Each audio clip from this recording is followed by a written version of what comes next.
Lotus pond లో YCP MLA Alla Ramakrishna Reddy మీడియాతో మాట్లాడుతున్నారు. లైవ్ ద్వారా చూద్దాం. నా ఇష్టం వచ్చినట్టుగా చేస్తాను అని చెప్పి మరి ఠాకూర్ గారు చేసినట్లుగా అర్థమవుతా ఉంది.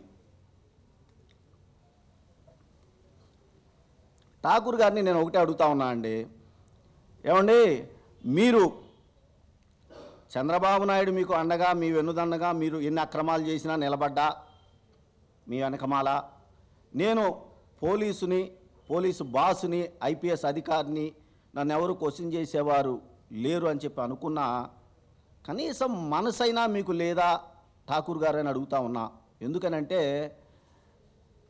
నీ ఇల్లు ఒక అధికారిగా ఉండి చట్టాలకు విరుద్ధంగా నోటీసులు ఇచ్చినా, ఆర్టీఐ కింద అడిగినా కూడా రిటైర్డ్ ఐఏఎస్ అధికారి స్పందించకుండా ఉండటం అనేది ఒక్క క్షణం పక్కన పెట్టినా, ఏమండి రిటైర్డ్ అయినటువంటి పెద్దవాళ్ళు, వయసులో పెద్దవాళ్ళు, పసిపిల్లలు ఆడుకునే పార్కును కూడా నువ్వు కబ్జా చేసావయ్యా అని అంటే అసలు ఎంత దారుణంగా ఆ వ్యక్తి ఠాకూర్ అనే వ్యక్తి ప్రవర్తిస్తూ ఉన్నాడో తెలుసుకోమని చెప్పి రాష్ట్ర ప్రజలను కోరుకుంటా ఉన్నా. నేను సుప్రీంకోర్టు తీర్పులు ఉన్నాయండి చాలా స్పష్టంగా, భారతదేశంలో పార్కుల్ని ఎవ్వరూ కూడా ఆక్రమించుకోవటానికో ఇంకోటో చేయటానికి లేదు అని చెప్పేసి సుప్రీంకోర్టు తీర్పులు ఉన్నాయి.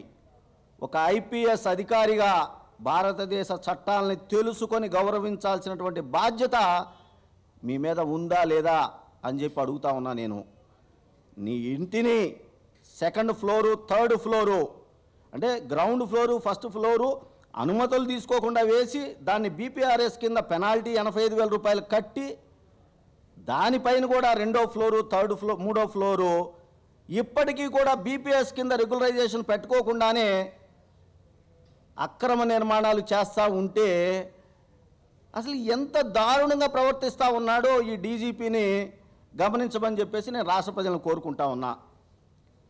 మార్చి 2వ తారీఖున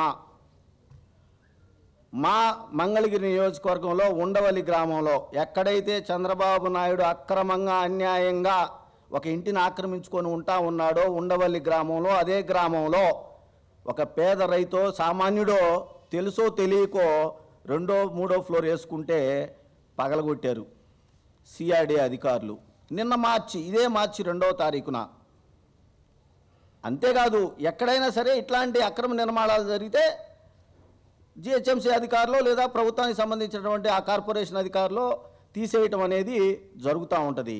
కానీ పోలీసు బాసు విషయానికి వచ్చేతాలకి మాత్రం వాళ్ళని కనీసం దగ్గరికి కూడా రానిలా జిహెచ్ఎంసీ అధికారులు చాలా స్పష్టంగా నిన్న కోర్టులో పేర్కొన్నారు. అంతేకాదు వాళ్ళు ఇచ్చిన నోటీసులో కూడా పేర్కొన్నారు.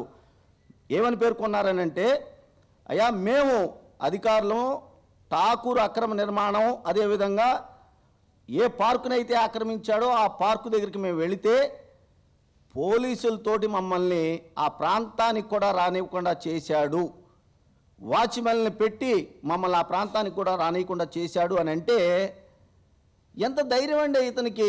దొంగతనం చేస్తా కూడా ఓపెన్గా పబ్లిక్గా నేను చేసేదే మీ ఇష్టం చేసుకోండి అని అంటే చూస్తా ఊరుకునే వాళ్ళు ఎవరూ లేరండి.